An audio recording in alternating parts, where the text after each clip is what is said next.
సినిమాల్లో నటుడిగా car racing లో రియల్ హీరోగా తల అజిత్ తనదైన సత్తా చాటుతున్నాడు. ట్రాక్ పై అతడు చేసే విన్యాసాలు అభిమానులకి కంటిపై కొనుకు లేకుండా చేస్తున్నాయి. 50 ఏళ్లు దాటినా అతని డ్రైవింగ్ స్పీడ్ ఏ మాత్రం తగ్గలేదు. కానీ అదే స్పీడ్ ఎన్నోసార్లు అతడిని ప్రమాదాలకు గురి చేసింది. ప్రపంచ స్థాయిలో రేసింగ్ వేదికలపై దూసుకెళ్తున్న అజిత్ తాజాగా ఇటలీలోని మిసానో ట్రాక్ లో ప్రమాదం నుండి త్రుటిలో తప్పించుకున్నాడు. GT4 యూరోపియన్ సిరీస్ రెండో రేస్ సందర్భంగా ట్రాక్ పై నిలిచిన కారును ఢీకొనడంతో ప్రమాదం సంభవించింది. గాయాలేమీ కాకపోయినా రేస్ కు దూరంగా ఉండాల్సి వచ్చింది.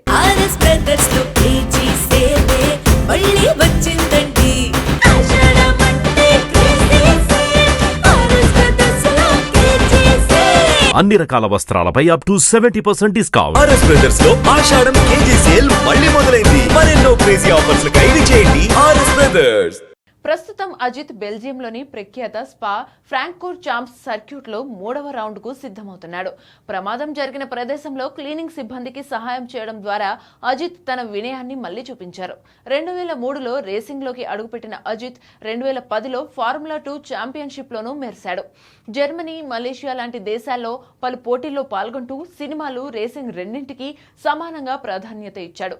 ఇక ఇటీవల గుడ్ బ్యాడ్ అగ్లీతో మెప్పించిన అజిత్ ఫ్యాన్స్ కు మంచి హిట్ ఇచ్చాడు. ఏదేమైనా తెరపై హీరో అయిన తల అజిత్ రియల్ లైఫ్ లోనూ అదే స్పీడ్ కొనసాగిస్తున్నాడు.